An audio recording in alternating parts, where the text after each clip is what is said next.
तो कुछ लोग का फोन आया, ट्रस्ट के लोगों ने बताया कि थोड़ा आवाज आती है। मैंने कहा उन सबको कहिए कि जिस समय नमाज पढ़ी जाए तो हम भी प्रयास करें कि अपनी भागवत बंद करके 5 मिनट के लिए उनके लिए हम अल्लाह को प्रणाम करें। क्या जाता है, क्या फर्क पड़ता है। हाँ, हम चाकर कृष्ण के हैं, हम भक्त उसके हैं, इसमें कोई दोराया नहीं। खुले आम हम इस व्यासपीठ से हम सब कहते हैं कि हाँ हम कृष्ण के भक्त हैं, हाँ हम राधा रानी के भक्त हैं, किंतु हम कृष्ण के भक्त हैं इसका अर्थ ये नहीं कि हम तुम्हारे भगवान का अपमान करते। हम सबका स्वागत करते। एक व्यक्ति जो कहते हैं कि वो आर्य समाज से जुड़े हुए हैं, उन्होंने इस पूरी 2 घंटे की जो वीडियो है, शायद 2 से 2.5 घंटे पूरी भागवत का दिन, उसमें से केवल इतना विषय लिया और उसको ऐसे प्रस्तुत किया गया जैसे उसमें कहा गया हो कि जब आजान चल रही हो तब भागवत को रोक देना चाहिए और भागवत को पढ़ना नहीं चाहिए। सही। मैं सिर्फ इतना पूछना चाहता हूं कि यदि कोई मुसलमान अपने घर में नमाज पढ़ रहा है और तुम अपने घर में बैठ के भागवत पढ़ रहे हो तो तुम्हें भागवत रोकने की जरूरत क्या है? उससे उसके अल्लाह का अपमान कैसे हो गया? इसको लगता है कि वहां पर अल्लाह का अपमान हो रहा है, तो मुसलमान को क्यों नहीं लग रहा कि मेरा साथ वाला भागवत पढ़ रहा है तो मैं ही अजान छोड़ दूं, मैं ही नमाज छोड़ दूं, नहीं तो उसके भगवान का अपमान हो जाएगा। आपने हमेशा सुना होगा कि ईश्वर अल्लाह तेरो नाम सिर्फ मंदिर में बजता है, मस्जिद में यह चीज नहीं बजती है। और नमाज अपने घर में पढ़ेगा, उससे हिंदुओं को कैसे पता लगेगा कि वो नमाज पढ़ रहा अथवा नहीं? ये अजान से पता लगता है। तो इस कथावाचक को यह भी नहीं पता है कि मुझे बोलना क्या, एक्चुअली वहां वर्ड था अजान अगर हो रही है तो तुम अपनी भागवत को बंद करके रख दो, कहीं उसके अल्लाह का अपमान ना हो जाए। पहली चीज, इससे उसका कोई संबंध नहीं है उसके अल्लाह के अपमान का। दूसरी चीज कि इनको मोहतरमा को यही नहीं पता है कि उस अजान में कहा क्या जा रहा है। इन्होंने कहा कि हम श्री कृष्ण के पूजक हैं, राधा के पूजक हैं, रुक्मणी किधर गई? ये लोग खुद ही तो एनफोर्स कर रहे हैं कि रुक्मणी को छोड़िए, राधा को अपनाइए। और बिना तथ्यों की बातें करने वाले ये लोग ये तक नहीं जानते कि अजान में कहा क्या जा रहा है। क्या कभी किसी मुसलमान को आपने देखा है इस तरीके की बातें करते हुए?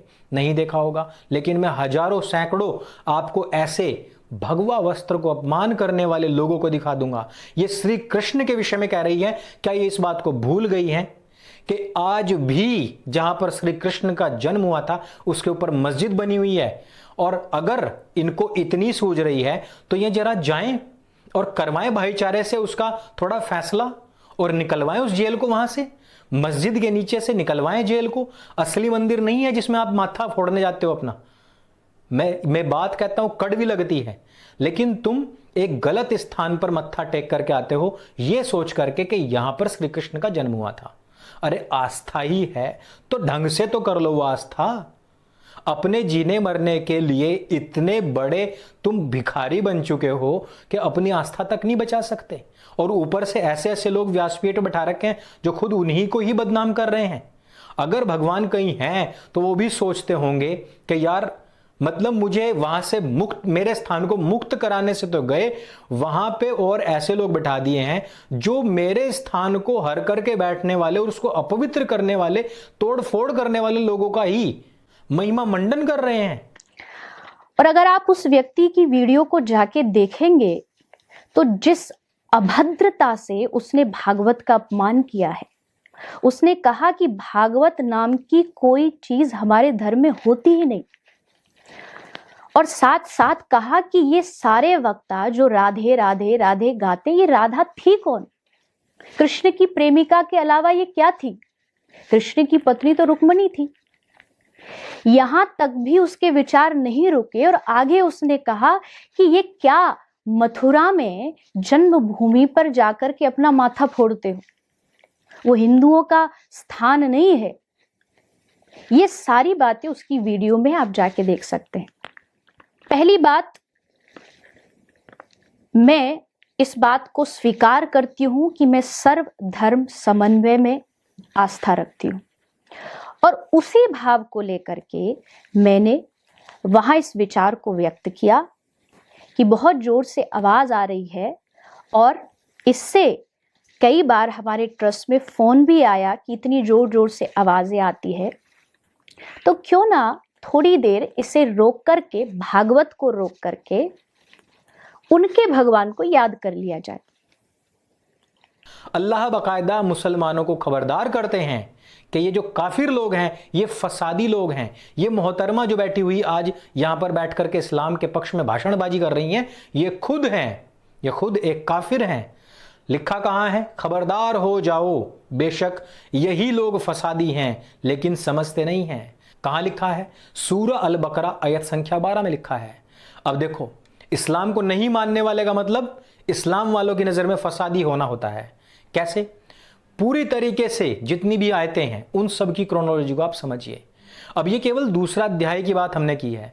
अब चलते हैं तीसरे अध्याय की तरफ, जिधर अल्लाह गैर मुसलमानों से दोस्ती तक करने के लिए मना कर रहा है। मोमिनों को चाहिए कि ईमान वालों के विरुद्ध काफिरों को अपना सहायक या मित्र ना बनाए, और जो ऐसा करेगा उसका अल्लाह से कोई संबंध नहीं है, परंतु उनसे बचने के लिए, अर्थात संधि मित्र बना सकते हैं उनसे बचने के लिए। अगर काफिर के चंगुल में फंस जाओ तो उनको बचने के लिए उनसे एक संधि मित्र, छोटी सी दोस्ती कर लो। और अल्लाह तुम्हें स्वयं अपने से डरा रहा है, अल्लाह ही की ओर तुम्हें जाना है। कहां लिखा है? सूरह अल इमरान आयत संख्या 28। और ये यहां बैठ करके व्यासपीठ पे क्या कह रही हैं? ये इस्लाम का प्रचार कर रही हैं। इस वीडियो के सामने आने के बाद सवाल तो बनता ही है